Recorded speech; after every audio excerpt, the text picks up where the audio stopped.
ونستغفره ونؤمن به ونتوكل عليه ونعوذ بالله من شرور أنفسنا ومن سيئات أعمالنا من يهده الله فلا مضل له ومن يضلله فلا هادي له ونشهد أن لا إله إلا الله وحده لا شريك له ونشهد أن محمدا عبده ورسوله أما بعد فإن خير الحديث كتاب الله وخير الهدي هدي محمد صلى الله عليه وسلم وشر الأمور محدثاتها وكل محدثة بدعة وكل بدعة ضلالة وكل ضلالة في النار. أعوذ بالله من الشيطان الرجيم. بسم الله الرحمن الرحيم.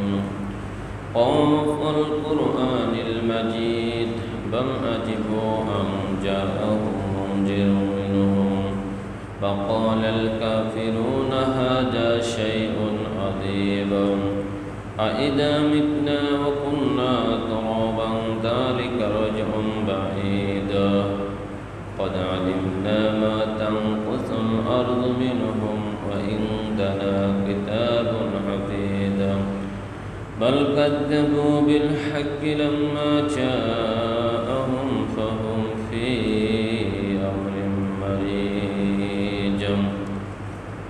أعوذ بالله من الشيطان الرجيم.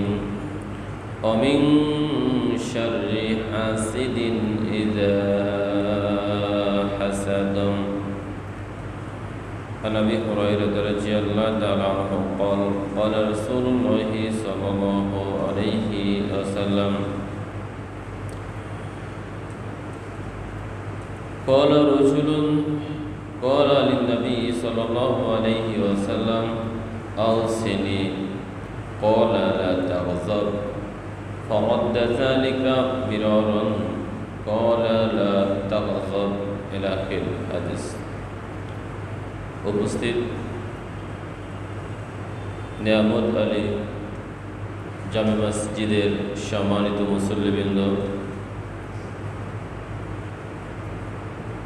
জবানিকার অন্তরালে শ্রদ্ধাস্পদিনী স্নেহাসীন মা ও ভগ্নীগণ, আলোচনা শুরুতে সে মহান আল্লাহ তাআলা দরবারে শুকরিয়া আদায় করছি যে মহান আল্লাহ সুবহানাহু ওয়া তাআলা আপনাকে আমাকে আজকের এই পবিত্র জুম্মার দিনে যথাসময়ের পূর্বে এ মসজিদে কবুল করেছেন। সকলে বলছি আলহামদুলিল্লাহ। দরুদ ও সালাম রাসূলের প্রতি। সকলে বলি আল্লাহুম্মা সাল্লি আলাইহি আল্লাহুম্মা বারিক আলাইহি।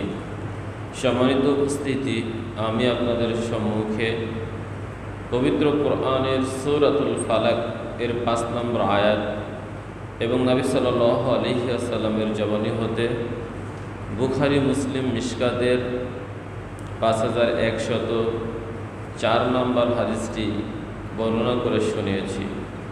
তেলাওয়াতকৃত আয়াত ও বর্ণিত হাদিসকে কেন্দ্র করে আমি আমার আলোচনার বিষয় নির্ধারণ করেছি রাগ, হিংসা, অহংকার। বর্ণিত বিষয়ের পবিত্র কোরআন ও সহিহ হাদিসের আলোকে আমার অতি ক্ষুদ্র বিদ্যায় এক জনকল্যাণকর সংক্ষিপ্ত আলোচনা রাখার চেষ্টা করব ইনশাআল্লাহ।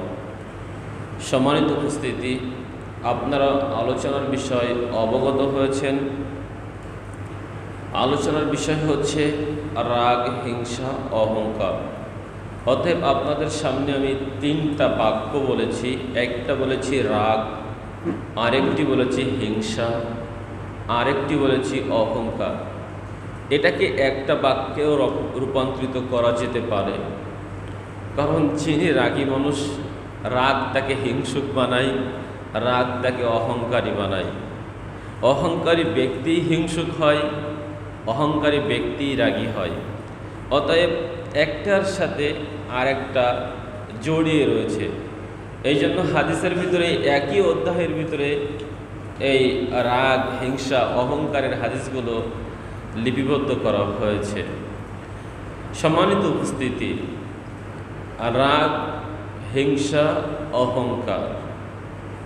অহংকার এক কথায় যদি প্রকাশ করি, তাহলে অহংকারী ব্যক্তি নিজেকে বড় মনে করে, অন্যকে ছোট মনে করে। এক কথায় প্রকাশ, অহংকারী ব্যক্তির সিদ্ধান্ত বড়, অহংকারী ব্যক্তির জ্ঞান বড়, অহংকারী ব্যক্তির জিদ বড়, অহংকারী ব্যক্তির মান মর্যাদা বড়।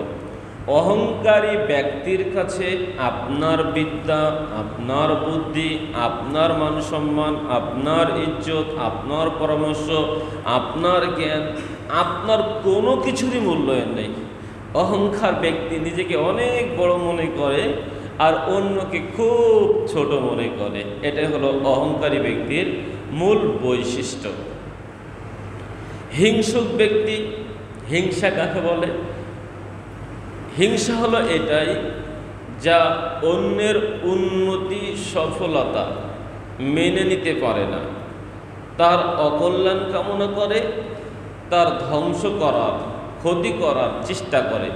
অর্থাৎ এক কথায় আপনি বুঝে নিন, আল্লাহ তাআলার নিয়ামতকে অস্বীকার করার আর এক নাম হলো হিংসা।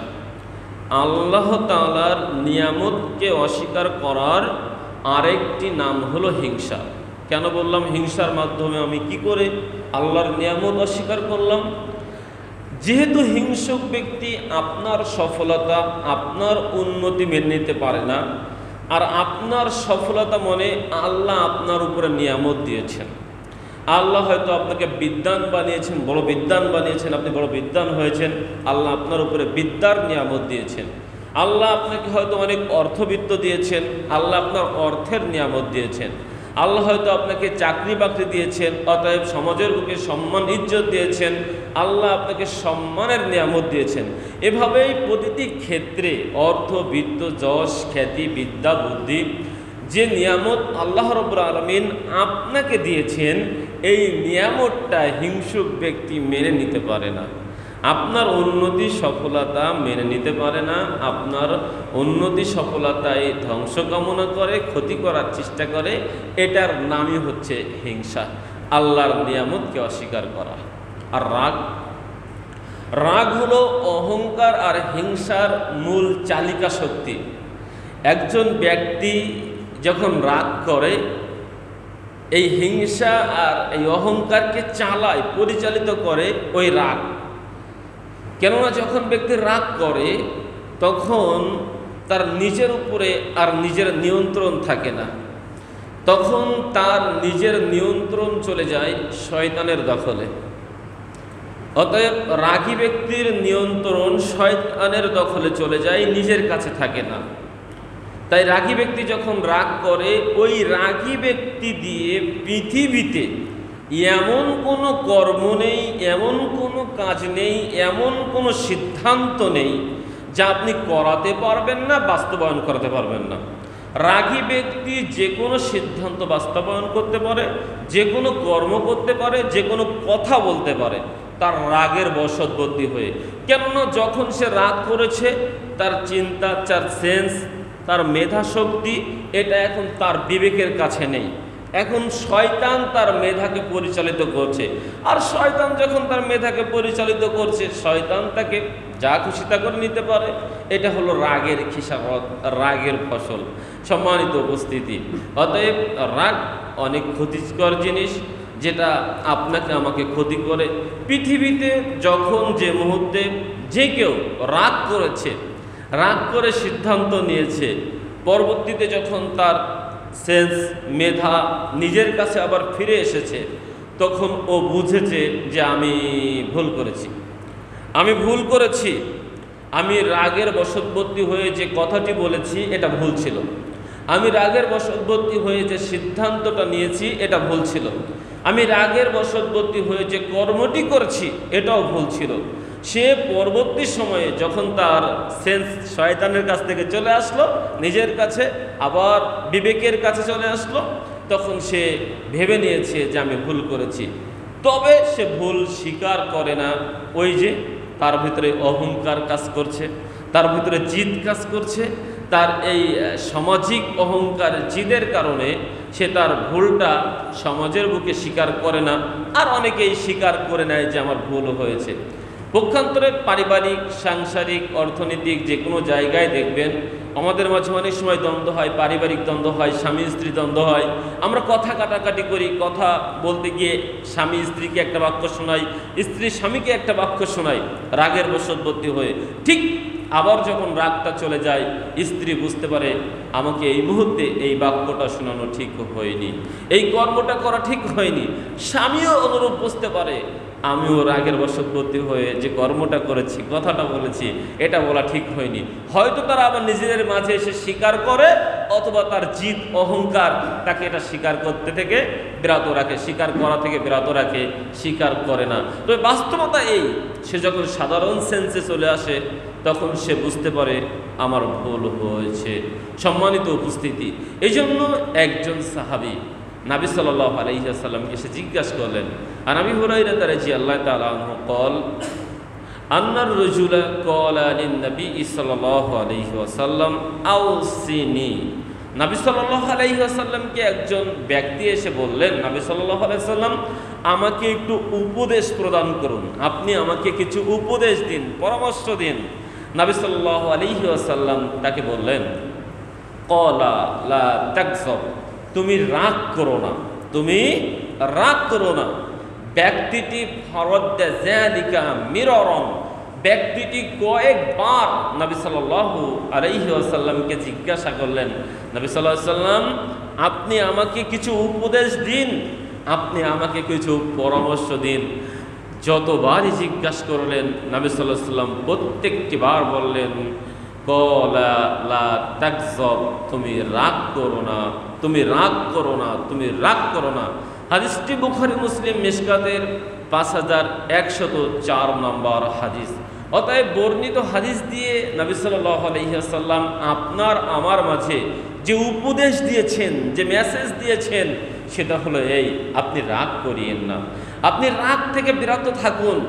রাগ আপনার আমার মাঝে আপনার আমার জীবন যুদ্ধকে হারিয়ে দেয়। আপনি আমি জীবন যুদ্ধে হেরে যেতে থাকি। রাগ আপনার আমার মাঝে স্থায়ী ক্ষত তৈরি করে, আপনার আমার মাঝে তৈরি হয় জিদ, ক্ষোভ, হতাশা, আর প্রত্যেকটি ক্ষেত্রে হেরে যাওয়ার উপক্রম হই আপনি আমি। এই জন্য আমি এক সময় মুদি ব্যবসা করতাম। তো ওই যখন একটা বাল্ব বিক্রয় করতাম যেটা দিয়ে আলো জ্বলে, এই বাল্ব 20 টাকা মূল্য ছিল। ওই বাল্বের একটা প্যাকেটের গায়ে লেখা ছিল, রাগলেন তো হারলেন, রাগলেন তো হেরে গেলেন। অতএব আপনি যখনই রেগে যাবেন তখনই হেরে যাবেন। আমাদের কাছে অনেক সময় অনেকেই ফোন করে, এখান থেকে 2 দিন আগে কোন মহিলা ফোন করছে আমার কাছে যে হুজুর রাগের বশবর্তী হয়ে যদি একবার তালাক দিয়ে ফেলি তালাক হয়ে যাবে নাকি, স্ত্রী স্বামীকে তালাক দিলে তালাক হবে নাকি, ইত্যাদি ইত্যাদি। তার মানে কি, আপনি আমি জগৎ সংসারে স্বামী স্ত্রীর মাঝে অনেক সময় মনোমালিন্য হয়, একে অপরকে ছেড়ে চলে যায়, ডিভোর্স দিয়ে দিই, তালাক নিয়ে নিই, ইত্যাদি ইত্যাদি করি। কিন্তু দেখবেন 1 মাস 6 মাস পরে, 1 বছর পরে তারা তাদের ভুল বুঝতে পারে যে আমার ওই সময়ের এই তালাকের সিদ্ধান্ত, আমাদের এই বিচ্ছেদের সিদ্ধান্তটা আমাদের ভুল ছিল। আবার হুজুরদের কাছে চলে যায়, কোনো রকমে আবার একত্রিত হওয়া যাবে কিনা, কি করলে আমরা একসাথে ঘর সংসার করতে পারবো, ইত্যাদি ইত্যাদি। অতএব আমি বলতে চাচ্ছিলাম, যখনই রাখছেন তখনই হেরে যাচ্ছেন। সম্মানিত উপস্থিতি, একটা গল্প বলি। একটা সাপ পথ দিয়ে চলে যাচ্ছেন, হঠাৎ করে একটি ছুরি, যার 2 ধারে ধার রয়েছে, এই ছুরির গায়ে আঘাত পেয়েছেন। যখন আঘাত পেল সাপটি, তখন সাপটি আবার পিছনে ফিরে তাকালো, তাকিয়ে দেখলো যে আমার গায়ে আঘাত দিয়েছে এই লোহার ছুরিটি। তখন ও ফেনা উঁচু করে ওই লোহার ওই ছুরির উপরে আঘাত করতে লাগলো। যখন আঘাত করতে লাগলো তখন লোহার ছুরিতে যতই আঘাত করে ততই তার মুখে ব্যথা পায়, মুখ দিয়ে রক্তাক্ত হতে থাকে, রক্ত বাহির হতে থাকে। তখন ও আরও রেগে যায়, নিজেকে রাগ নিয়ন্ত্রণ করতে পারে না। সর্বশেষ সাপ সিদ্ধান্ত নেয় যে আজকে এই লোহার ছুরিটাকে চরম একটা শিক্ষা দিয়ে দেব। তাই রাগ করে, রাগের বশবর্তী হয়ে ওই লোহার ছুরিটির চার ধার দিয়ে এভাবে পেঁচিয়ে পেঁচিয়ে পেঁচিয়ে পেঁচিয়ে সাপটি জড়িয়ে যায়। অতঃপর শরীরের সমস্ত শক্তি প্রয়োগ করে একটা চাপ প্রয়োগ করে। আর যখন সাপটি শরীরের শক্তি প্রয়োগ করে চাপ প্রয়োগ করে তখন সূরার দুই দিকে থাকা ধার তাকে টুকরো টুকরো টুকরো করে দিয়ে দেয়। এটাই হলো রাগ, এটাই হলো রাগের বশবর্তী হয়ে সিদ্ধান্ত নেওয়া। এজন্য আমাদের নবী মুহাম্মদ সাল্লাল্লাহু আলাইহি ওয়াসাল্লাম বলেছেন, আবি হুরায়রা রাদিয়াল্লাহু তাআলা আনহু قال قال رسول الله صلى الله عليه وسلم লাইসা শাদীদু বিসুরআতি ইন্নামা শাদীদু আল্লাযী ইয়ামলিকু নাফসাহু ইনদাল গযাবি। মুসলিম মিশকাতের 5105 নম্বরে হাদিস দিয়ে আমাদের নবী বলেছেন, লাইসা শাদীদু বিসুরআতি, প্রকৃত শক্তিশালী, প্রকৃত বীর ওই ব্যক্তি নয় যে তার প্রতিপক্ষকে এভাবে উঁচু করে ধরে ছুঁড়ে চেলে দিল। আমরা তো বীর বাহাদুর শক্তিশালী তাকে বলি যে তার শারীরিক বাহুশক্তি দিয়ে তার শত্রুপক্ষকে, তার অপর পক্ষকে এভাবে উঁচু করে ছুঁড়ে দিল, মাটিতে টাপিয়ে দিল। এই ব্যক্তি তো আমাদের কাছে বীর বাহাদুর শক্তিশালী মহাপুরুষ। অথচ আমাদের নবী বলছেন প্রকৃত শক্তিশালী, প্রকৃত বীর, প্রকৃত বাহাদুর ওই ব্যক্তি নয়। লাইসা শাদীদু বিসুরআতি, যে ব্যক্তি অন্যকে, তার প্রতিপক্ষকে এভাবে উঁচু করে ছুঁড়ে ফেলে দিল। ইন্নামা শাদীদু আল্লাযী ইয়ামলিকু নাফসাহু ইনদাল গযাবি, বরঞ্চ প্রকৃত বীর, প্রকৃত শক্তিশালী ওই ব্যক্তি যে রাগের সময়, ক্রোধের সময় নিজেকে নিয়ন্ত্রণ করতে পারে, নিজেকে সংবরণ করতে পারে, নিজেকে ধৈর্যশীল হিসাবে পরিচয় দিতে পারে। ওই ব্যক্তি হচ্ছে প্রকৃত শক্তিশালী, ওই ব্যক্তি হচ্ছে প্রকৃত বীর। মানুষকে ছুঁড়ে ফেলে দেওয়া, মানুষকে আঁচড়ে দেওয়া এটা অধিক সহজ। ফুটপথের হকাররা পারে, ফুটপথের টুকাইরা পারে। মানুষকে আঘাত করলেই বীর হওয়া যায় না। বিচার বিবেচনা করে রাগের বশবর্তী হয়ে যে সিদ্ধান্ত আপনার আমার মাঝে এসেছে, এই সিদ্ধান্তের সময় নিজেকে সংবরণ রাখা, নিজেকে সংযত রাখা, নিজেকে ধৈর্যশীল করা, নিজের রাগটাকে নিয়ন্ত্রণ করা, নফসটাকে নিয়ন্ত্রণ করা, এই যে কাজটি করতে পারবে যেই ব্যক্তি, ওই ব্যক্তিই হলো প্রকৃত শক্তিশালী, প্রকৃত বীর, প্রকৃত বীর বাহাদুর। অতএব সম্মানিত উপস্থিতি, আপনাদের সামনে এই মেসেজটি দিতে চাচ্ছিলাম, আসুন আমরা নিজের রাগকে সংবরণ করি, নিজেদেরকে ধৈর্যশীল হিসাবে রূপান্তরিত করি। রাগের বশবর্তী হয়ে আমরা যেন কোনো সিদ্ধান্ত না নিই এবং জীবন যুদ্ধে আমরা হেরে না যাই। যখনই আমাদের মাঝে রাগ, ক্ষোভ, জিদ ইত্যাদি কাজ করে তখন যেন আমরা ধৈর্য ধারণ করি। নবী সাল্লাল্লাহু আলাইহি ওয়াসাল্লাম বলেছেন, যেহেতু রাগ শয়তানের পক্ষ থেকে আসে, অতএব শয়তান হলো আগুনের তৈরি। অতএব তোমাদের মাঝে যখন রাগ হয় তখন কয়েকটি মাধ্যম রয়েছে। রাগ থেকে বাঁচার জন্য আপনি আমি কয়েকটি মাধ্যম নিতে পারি। এক, যখন রাগ হবে আপনি দাঁড়িয়ে থাকলে বসে পড়বেন, বসে থাকলে শুয়ে পড়বেন। আর যদি এতেও রাগ না কমে তাহলে আপনি বারবার বলবেন, আউযু বিল্লাহি মিনাশ শাইতানির রাজিম, আল্লাহ তোমার নিকট আমি বিতাড়িত শয়তান থেকে আশ্রয় চাচ্ছি। যেহেতু এখন আপনার আমার উপরে শয়তান ভর করেছে, আপনার আমার এই সিদ্ধান্ত মগজ শয়তান নিয়ন্ত্রণ করছে, অতএব এই শয়তানের কর্ম, খারাপ কাজ থেকে আল্লাহর নিকটে বারবার পানাহা চাইতে হবে। এতেও যদি আপনার রাগ না কমে তাহলে যেহেতু শয়তান আগুন দিয়ে তৈরি, আর আগুনকে পরাভূত করার জন্য যেটা প্রয়োজন সেটা হলো পানি, আপনি পানির নিকটে চলে যাবেন, বসবেন, সুন্দর করে উজু করবেন। উজু করলে দেখবেন আপনার রাগ কিছুটা কমে যাবে। এতেও যদি আপনি কম না হন, দাঁড়িয়ে 2 রাকাত সালাত আদায় করে নেবেন, আলহামদুলিল্লাহ। এভাবে যখন রাগ কমে যাবে, চিন্তা ভাবনা করবেন, বিচার বিবেচনা করবেন, সলা পরামর্শ নেবেন, যে কথাটি আপনার মাথায় এসেছে ভাববেন, ভেবে চিন্তে সিদ্ধান্ত নেবেন।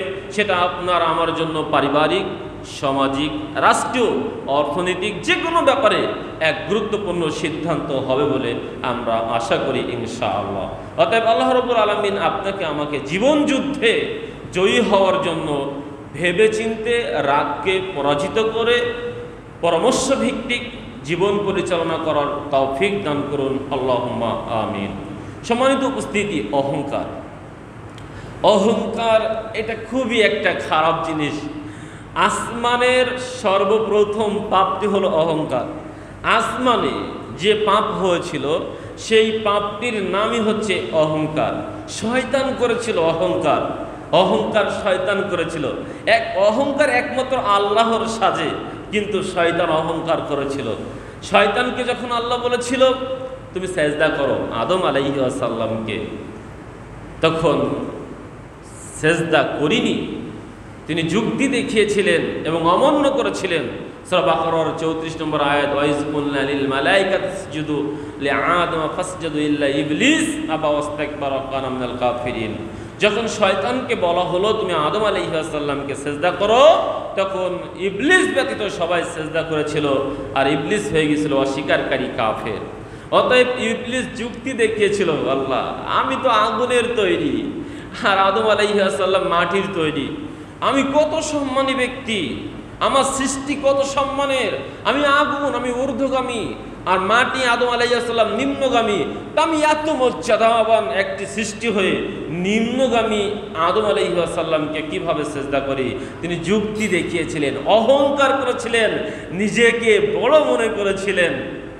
এই অহংকার করার কারণে সে কাফের, অস্বীকারী হয়ে গেছিলেন, আল্লাহর দুশমন, আল্লাহর শত্রুতে রূপান্তরিত হয়েছিল। সম্মানিত উপস্থিতি, অতএব আসমানের প্রথম পাপটি হলো অহংকার। এই অহংকার থেকে আমাদেরকে বিরত থাকতে হবে। নবী সাল্লাল্লাহু আলাইহি ওয়াসাল্লাম বলেছেন, আন আব্দুল্লাহ ইবনে মাসউদ রাদিয়াল্লাহু তাআলা আনহু قال রাসূলুল্লাহ সাল্লাল্লাহু আলাইহি ওয়াসাল্লাম, লা ইয়াদখুলুল জান্নাতা আহাদুন ফি কলবিহি মিসকালা হাববাতিন খরদালিন মিন ঈমান। যে ব্যক্তির ভিতরে সামান্য, লা ইয়াদখুলুন নার আহাদুন ফি কলবিহি মিসকালা হাববাতিন খরদালিন মিন ঈমান। যে ব্যক্তির ভিতরে সামান্য পরিমাণ, সরিষা দানাসম পরিমাণ ঈমান রয়েছে, ওই ব্যক্তি জাহান্নামে যাবে না। এ কথা আমাদের নবী সাল্লাল্লাহু আলাইহি সাল্লাম বলেছেন। সুবহানাল্লাহ। পক্ষান্তরে নবী সাল্লাল্লাহু আলাইহি সাল্লাম বলেছেন, ওয়ালা ইয়াদখুলুল জান্নাতা আহাদুন ফি কলবিহি মিসকালা হাববাতিন খরদালিন মিন কিবরি। যার অন্তরের ভিতরে সরিষার দানা সম পরিমাণ অহংকার রয়েছে, ওই ব্যক্তি জান্নাতে যাবে না। এ কথা আমাদের নবী মুহাম্মদ সাল্লাল্লাহু আলাইহি সাল্লাম বলেছেন মুসলিম মিশকাতের 5107 নম্বর হাদিস দিয়ে। অতএব এই হাদিস দিয়ে আমরা দুটি বাক্য জানতে পারলাম। এক, আপনার আমার হৃদয়ের মাঝে যদি সামান্য সরিষা দানা সম পরিমাণ ঈমান থেকে থাকে, আল্লাহ আপনাকে আমাকে জান্নাতবাসী হিসাবে ঘোষণা করবেন। আবার যদি আপনার আমার হৃদয়ের মাঝে সামান্য সরিষা দানাসম পরিমাণ অহংকার থাকে, এই অহংকার আপনাকে আমাকে জাহান্নামে নিক্ষেপ করবেন।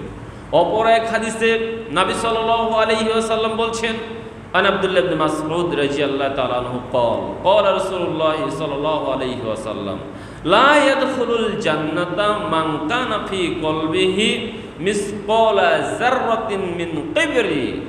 যার অন্তরের ভিতরে যাররা পরিমাণ, প্রথম বাক্যটি ছিল সরিষার দানা সম পরিমাণ, আর এখন বলছেন যাররা পরিমাণ, অণু পরিমাণ, যা আপনি খালি চোখে দেখতে পাবেন না। এই যাররা পরিমাণ, অণু পরিমাণ যদি অহংকার কারোর হৃদয়ের মাঝে থাকে, ওই ব্যক্তি লা ইয়াদখুলুল জান্নাতা, ওই ব্যক্তি জান্নাতে প্রবেশ করবে না, এ কথা নবী সাল্লাল্লাহু আলাইহি ওয়াসাল্লাম বলেছেন। আপনি হয়তো বলতে পারেন, হুজুর আমার তো ঈমানও আছে অহংকারও আছে, তাহলে সরিষা দানা সম পরিমাণ ঈমান থাকলে আমি জান্নাতে যাব। আবার আপনি বলছেন সরিষা দানা সম পরিমাণ অহংকার থাকলে আমি জাহান্নামে যাব। তাহলে আমার ভিতরে মনে করুন সরিষা দানা সম পরিমাণ ঈমান রয়েছে, আবার সরিষা দানা সম পরিমাণ অহংকার রয়েছে, তাহলে আমি কোন দিকে যাব? হাদিসটা তো মিল খায় না। আল্লাহু আকবার, আস্তাগফিরুল্লাহ। হাদিসের ভিতরে কোনো অমিল নেই। এর শাব্দিক যে মর্মবাণী আমরা বুঝেছি সেটা হলো এই, যদি আপনার ভিতরে সরিষা দানা সম পরিমাণ ঈমান থাকে, তাহলে ওই সরিষা দানা সম পরিমাণ ঈমান আপনাকে কোনো এক সময়ে জাহান্নাম থেকে বের করে জান্নাতে নিয়ে যাবে। দেখেন আমাদের দেশে আমরা বিচার কার্য করি, অপরাধীকে ধরি, তো অপরাধী যখন বিচার কার্য হয়, কেউ একেবারে কি হয়ে যায়, নির্দোষ হিসাবে খালাস পেয়ে যায়। তুমি নির্দোষ, খালাস, মানে সরাসরি জান্নাতি, তোমার কোনো অপরাধ নেই, তুমি খালাস পেয়ে গিয়েছো, সরাসরি জান্নাতি। আর একজন আছে পরিপূর্ণ দোষ তাকে গ্রহণ করেছে, তোমার হয়েছে কি, ফাঁসি দেওয়া হয়েছে, মানে তুমি জাহান্নামী হয়ে গেছো, পরিপূর্ণ দোষে দোষী হয়ে গেছো। আর একজন মানুষ হয়েছে কি, যাবজ্জীবন, তোমাকে 32 বছর হয়েছে, 32 বছর পরে তুমি বের হয়ে তুমি আবার ওই জান্নাত, মানে দুনিয়াতে আসতে পারবে, আর আল্লাহর ভাষায় জান্নাত। অতএব আমরা বলতে চাচ্ছিলাম, কাউকে 5 বছর, কাউকে 2 বছর, কাউকে 6 মাস, কাউকে 3 মাস আমরা জেল দিচ্ছি। ঠিক আপনার ভিতরে যদি সরিষা দানা সম পরিমাণ ঈমান থাকে, ওই ঈমান একদিন আপনাকে জাহান্নাম থেকে বের করে জান্নাতে দিবে। কবে দিবে এটা বলতে পারবো না, তবে সরিষা দানা সম পরিমাণ ঈমান আপনাকে একদিন কোনো না সময়ে জাহান্নাম থেকে বের করে জান্নাতে দিবে, কেননা আপনার ভিতরে সরিষা দানা সম পরিমাণ ঈমান রয়েছে। এই জন্য তো হাদিসের অনেক কথা রয়েছে, কথা ঘুরে যাচ্ছে। মানুষকে জাহান্নাম থেকে বের করা হবে, সে কয়লার মতো হয়ে থাকবে, তাকে হায়াতের নদীতে গোসল করানো হবে, আবার তাকে সুন্দর রূপরেখা দেওয়া হবে, তারপর তাকে জান্নাতি বাসা করা হবে। তবে তার সে জাহান্নামী হয়েছিল তার ভিতরে চিহ্ন থেকে যাবে।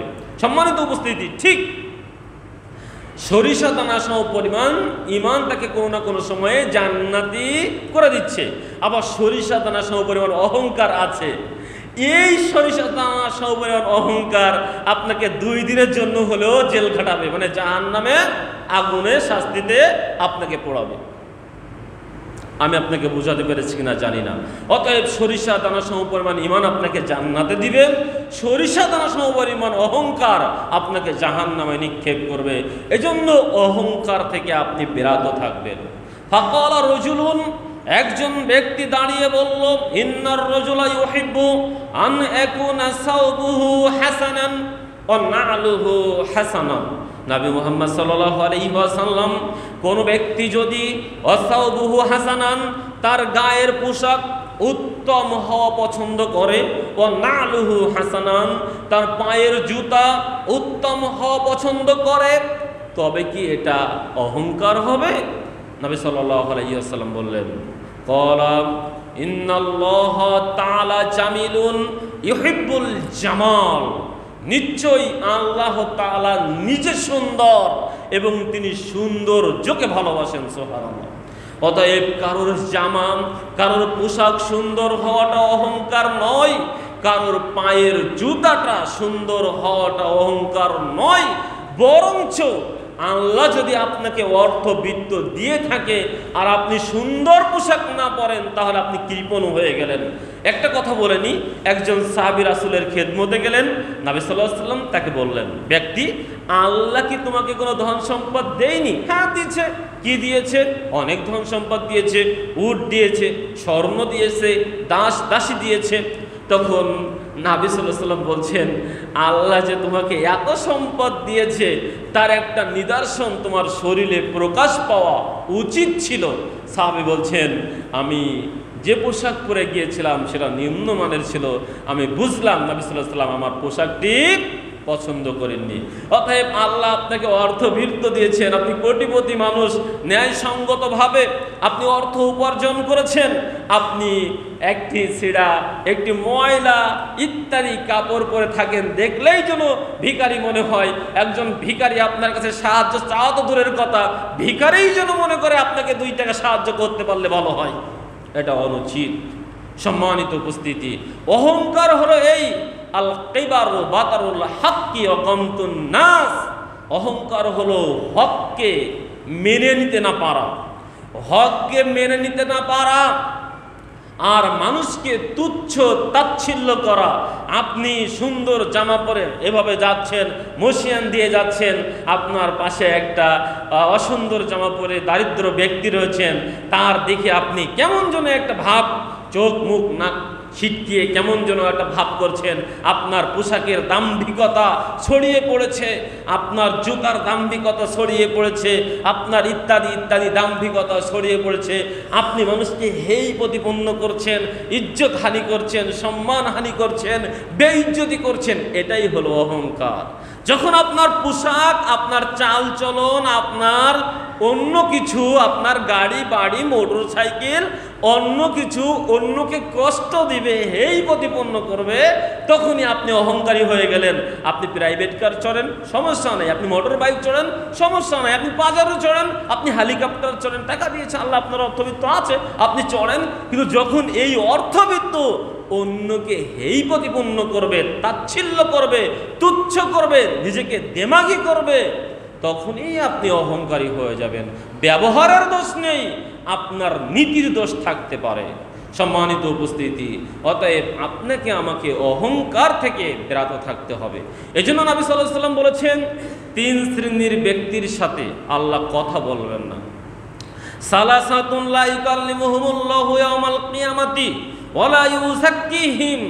3 শ্রেণী ব্যক্তির সাথে কিয়ামতের মাঠে আল্লাহ কথা বলবেন না, তাদেরকে পবিত্র করবেন না। ওয়াফি রাওয়ায়াতিন উনজুর ইলাইহিম ওয়া লাহুম আযাবুন আলীম। তাদের দিকে আল্লাহ রহমতের দৃষ্টি পর্যন্ত দিবেন না, তাদের জন্য রয়েছে মহা শাস্তি এবং আযাবের ব্যবস্থা। এই কথা আমাদের নবী সাল্লাল্লাহু আলাইহি ওয়াসাল্লাম বলেছেন। 3 শ্রেণীর ব্যক্তির সাথে আল্লাহ কথা বলবেন না, রহমতের দৃষ্টি দিবেন না, তাদেরকে পবিত্র পর্যন্ত করা হবে না, তাদের জন্য শাস্তির ব্যবস্থা রয়েছে। তাদের 1 শ্রেণীর ব্যক্তি হচ্ছেন যে মালিকুন কাজ্জাব, শাইখুন জানিন ওয়া আইলুন মুস্তাকবিরিন। অতএব শাইখুন জানিন, বৃদ্ধ ব্যভিচার, ব্যভিচারিণী, যাদের বয়স হয়েছে কিন্তু তাদের ভিতরে ব্যভিচার, ব্যভিচারিণীর প্রবণতা রয়েছে। কথা দিয়ে হোক, ইশারা ইঙ্গিত দিয়ে হোক, ভাব দিয়ে হোক, ইত্যাদি ইত্যাদি হোক, ব্যভিচারের দিকে তারা ধাবিত। অতএব বৃদ্ধ বয়স হওয়ার পরেও যারা এই নোংরামির দিকে ধাবিত, এই বৃদ্ধ ব্যভিচার, ব্যভিচারিণীর দিকে আল্লাহ তাকাবেন না, পবিত্র করবেন না, তাদের সঙ্গে কথা বলবেন না। মালিকুন কাজ্জাব, মিথ্যাবাদী নেতা, মিথ্যাবাদী শাসক, মিথ্যাবাদী নেতা, মিথ্যাবাদী শাসক, আল্লাহ তাদের সাথে কথা বলবেন না।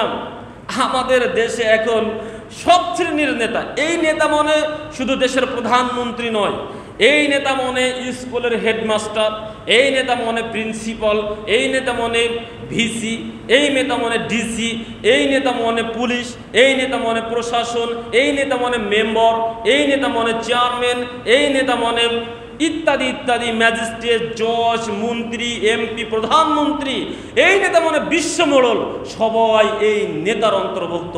যাদেরকে আল্লাহ দায়িত্ব দিয়েছেন, শাসন ভার দিয়েছেন, 2 জনেরও যার শাসন ভার যার উপরে ন্যস্ত রয়েছে, যে তোমার উপরে এই 2 জনের শাসন ভার দিলাম, তুমি এই 2 জনের নেতা। এই মিথ্যাবাদী নেতা যারা মিথ্যা কথা বলে, মিথ্যা আশ্বাস দেয়, এই মিথ্যাবাদী নেতা, মিথ্যাবাদী শাসকদের সাথে আল্লাহ রব্বুল আলামিন কিয়ামতের মাঠে কথা বলবেন না, তাদের দিকে তাকাবেন না, তাদেরকে পবিত্র করবেন না।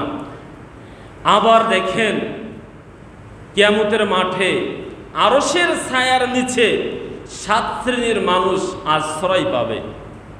যখন কোনো ছায়া থাকবে না, যেটা বুখারী মুসলিম মেশকাতের 5101 নম্বর হাদিস, বুখারী মিশকাতের 701 নম্বর হাদিস।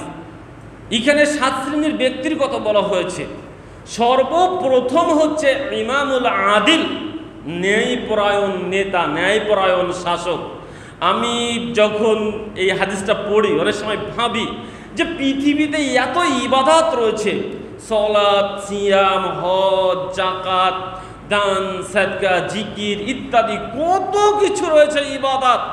এই ইবাদত এতগুলোর মাঝে 7 শ্রেণীর ব্যক্তিকে আল্লাহ আরশের নিচে ছায়া দিবেন, ইমামুল আদিলকে কেন সর্বপ্রথম করা হলো? ন্যায়পরায়ণ শাসক, ন্যায়পরায়ণ নেতাকে কেন সর্বপ্রথমে রাখা হলো? কারণ আপনি সালাতি হতে পারবেন, এটা আপনার জন্য সহজ। আপনি সিয়াম পালনকারী হতে পারবেন, এটা আপনার জন্য সহজ। আপনি হজ পালন করে আল হজ হতে পারবেন, এটা আপনার জন্য সহজ। আপনি দান, সাদকা, যাকাত দিয়ে জাকাত দানবীর হতে পারবেন, এটা আপনার জন্য সহজ। কিন্তু আপনি নেতা হয়ে ন্যায়পরায়ণ হতে পারবেন, এটা আপনার জন্য অনেক অনেক অনেক কঠিন, আর যা আপনার চোখের সামনে আপনি দেখতে পান। ন্যায়পরায়ণ শাসক বের করা অনেক কঠিন, অনেক টাফ ব্যাপার। এই জন্য ন্যায়পরায়ণ শাসককে আল্লাহ প্রথম রেখেছেন। নবী সাল্লাল্লাহু আলাইহি ওয়াসাল্লাম বলেছেন, কাউকে যদি 2 জনের নেতা করা হয়, 2 জনের নেতা বানিয়ে দেওয়া হয়, তাকে তাহলে ছুরিবিহীন জবাহ করা হয়। 2 জনের দায়িত্বশীল মনে ছুরিবিহীন জবাহ, হাতে ছুরি নেই তবে জবাহ করা হয়ে গিয়েছে। কেননা ওই নেতা যদি ন্যায় ইনসাফ ভাবে তার দায়িত্ব পালন করে ওই 2 জনের নেতা হিসাবে ওই 2 জনের প্রতি, তাহলে সে জনগণের কাছে খারাপ হবে, আল্লাহর কাছে ভালো হবে।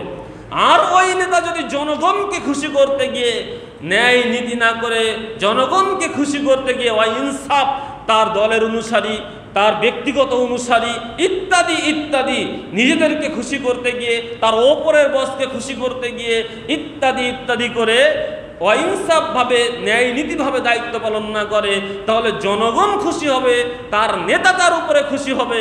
কিন্তু আল্লাহ যে তার 2 জনের দায়িত্ব দিয়েছিলেন, ওই 2 জনের দায়িত্ব সে যথাযথ পালন করতে না পারার কারণে আল্লাহ তার উপরে অখুশি হয়ে যাবেন। এই জন্য 2 জনের নেতা হলেও তাকে ছুরিবিহীন জবাহ করা হয়।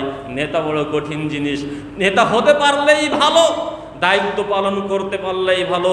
কিয়ামতের মাঠে যেদিন ছায়া থাকবে না, আরশের ছায়ার নিচে আল্লাহ রাব্বুল আলামিন ওই ন্যায়পরায়ণ নেতাকে সর্বপ্রথম ছায় আশ্রয় দিবেন ইনশাআল্লাহ।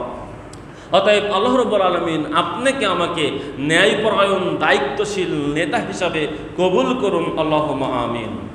আর 3 নম্বর, ওয়াইলুন মুস্তাকবিরিন, গরিব অহংকারী। মানুষটি গরিব তবে অহংকারে ভরা। মানুষটি গরিব কিন্তু অহংকারে ভরা। যেমন গরিব অহংকারী কেমন হতে পারে? আপনি এখান থেকে বের হয়েছেন, ওই মোড়ের মাথায় একটা রিক্সা চালক রয়েছে, ও পায়ের উপর পা তুলে দিয়ে বসে রয়েছে। ও বাড়ি থেকে বের হয়েছে রিক্সা চালানোর জন্য। ওই রিক্সা চালিয়ে চাউল ডাউল কিনলে বাড়িতে খাওয়া দাওয়া হবে। আপনাকে যাওয়া দরকার এখন মানিকগঞ্জে। আপনি বলছেন, ভাই চলেন মানিকগঞ্জে যাই। ও বলছে, না এখন যাইতাম না। মানে ও গরিব অহংকারী, ও ওই জন্য বের হয়েছে কিন্তু কর্ম করছে না। আপনার মাঠে কিছু ধান পেকেছে, বৃষ্টি হচ্ছে, ধানগুলো এখনই নিয়ে আসা দরকার। আপনার বাড়ির পাশে একজন কামলা রয়েছে, সে জোন দেয়, মাঠে ঘাটে কাজ করে। আপনি গিয়ে বলছেন, ভাই আমার মাঠের ধানগুলো নষ্ট হয়ে যাচ্ছে, তোমার তো কাজ নেই, চলো আমার ধানগুলো উঠে এনে আসি। ও বলছে, না আজকে কাজে যাব না। মানে ও গরিব মানুষ, তবে ওর ভিতরে অহংকার রয়েছে, ও কাজ করবে না আজকে। এরাই হলো গরিব অহংকারী। এদেরকে আল্লাহ রাব্বুল আলামিন কিয়ামতের মাঠে পবিত্র করবেন না, রহমতের দৃষ্টি দিবেন না, তাদের সাথে কথা বলবেন না। অতএব আল্লাহ রাব্বুল আলামিন আপনাকে আমাকে অহংকার নামক এই মহাব্যাধি থেকে আপনাকে আমাকে হেফাজত করুন, আল্লাহুম্মা আমিন। সম্মানিত উপস্থিতি, এ পর্যায়ে বলতে চাচ্ছিলাম হিংসা। হিংসা কঠিন একটা বিষয়। আমি বলেছি অহংকার আসমানের প্রথম পাপ, আর হিংসা হলো জমিনের প্রথম পাপ। আপনি বলতে পারেন, হুজুর জমিনের প্রথম পাপ তো হত্যা, যেটা কাবিল হাবিলকে করেছিল, এটাই তো প্রথম জিনা। আপনি যে কথা দিয়েই বলছেন হত্যা প্রথম পাপ, ওই কথা দিয়েই আমি বলছি হিংসা পৃথিবীর বুকে প্রথম পাপ।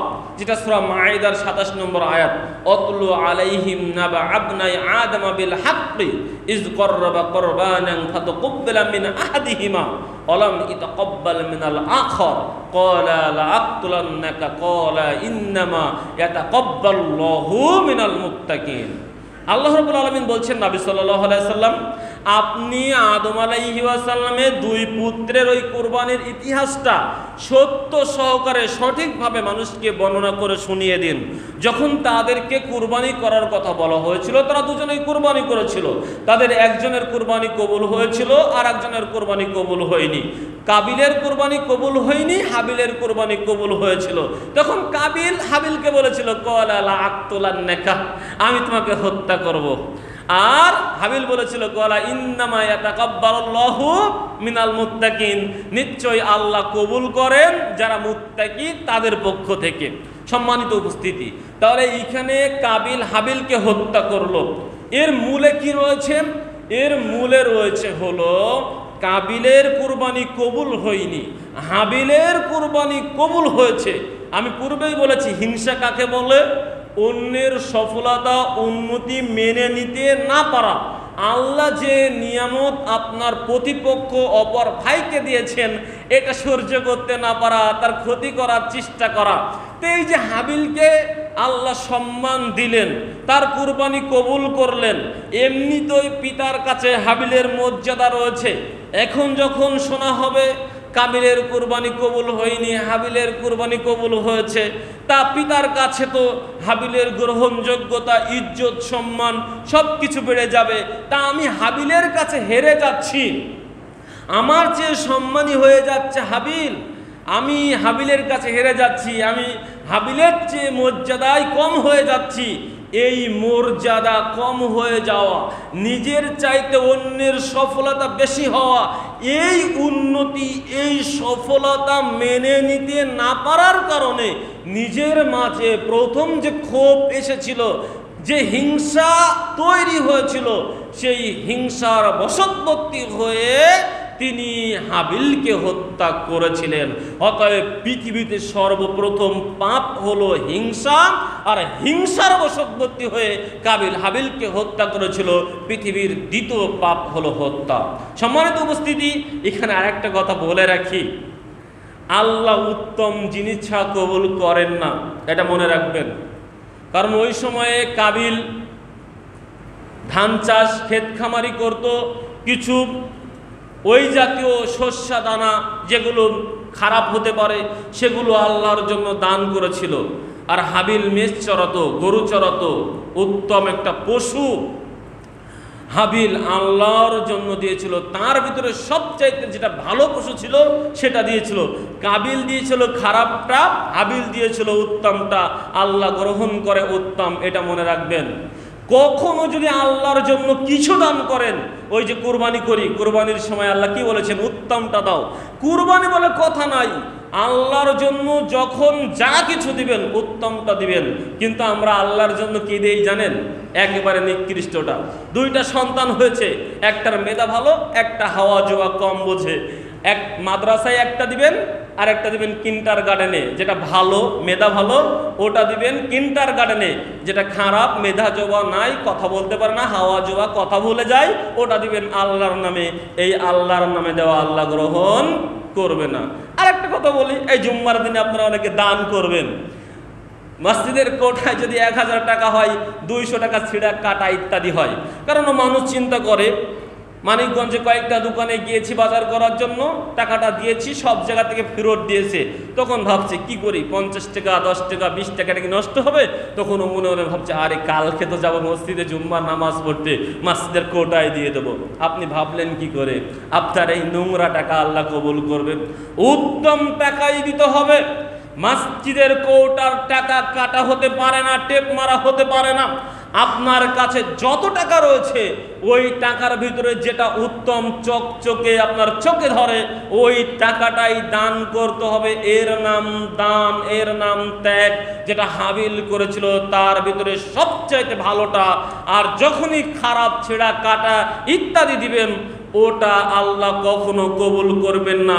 শুধু একটা বাক্য মনে রাখবেন, আল্লাহর রাস্তায় যখনই যা কিছু দিবেন উত্তমটা দিতে হবে, ভালোটা দিতে হবে, দিলে কবুল হবে। আর খারাপটা দিলে, মন্দটা দিলে কিয়ামত পর্যন্ত কবুল হবে না ইনশাআল্লাহ। সম্মানিত উপস্থিতি, অতএব আপনি আমি হিংসা থেকে বেরিয়ে আসি, উত্তম কিছু আল্লাহর পথে দেওয়ার চেষ্টা করি। হিংসা বড় খারাপ জিনিস। নবী সাল্লাল্লাহু আলাইহি ওয়াসাল্লাম আমাদেরকে বলেছেন, তুফতাহু ইয়াউমাল ইসনাইনি ওয়া ইয়াউমাল খামিসি ফায়াগফিরু লিকুল্লি আবদিন লা ইউশরিক বিল্লাহি শাইয়ান। আল্লাহ রাব্বুল আলামিন প্রত্যেক বৃহস্পতিবার এবং প্রত্যেক সোমবার শিরিককারী নয় এমন ব্যক্তি ব্যতীত সবাইকে ক্ষমা করে থাকেন। প্রতি সোমবার এবং প্রতি বৃহস্পতিবার শিরিক করে না এমন ব্যক্তি ব্যতীত সবাইকে ক্ষমা করেন। ইল্লা রজুলুন, ওই ব্যক্তি ব্যতীত যে ব্যক্তি তার অপর ভাইয়ের সাথে ইল্লা শাহনাউ, তার অপর ভাইয়ের সাথে হিংসা বিদ্বেষ পোষণ করে রাখে। আল্লাহ তাআলা বলেন, উনজুর হাজাইনি হাত্তা ইয়াস্তালিহা, ও আমার ফেরেশতাগণ তোমরা একটু ধৈর্য ধারণ করো, দেখো আমার ওই উম্মতরা নিজেদের ভিতরে সংশোধন করে নেয় কিনা। অতএব বৃহস্পতি এবং সোমবার সকলকে ক্ষমা করা হলেও হিংসুককে ক্ষমা করা হয় না। আর হিংসুক খুব খারাপ জিনিস। হিংসুক ব্যক্তি নিজেকে ক্ষতি করে হলেও অন্যকে ক্ষতি করে। একটা গল্প বলেই আলোচনা শেষ করব। হিংসুক ব্যক্তি নিজেকে ক্ষতি করে হলেও অন্যকে ক্ষতি করে। যেমন আপনাকে একটা গল্প বলি। গল্পটি হলো, ওই একজন ব্যক্তিকে বলা হচ্ছে, তুমি যা চাইবে আল্লাহ তোমাকে সেটা দিবে, কিন্তু সত্য হলো তোমার প্রতিবেশীকে আল্লাহ ডবল দিবে।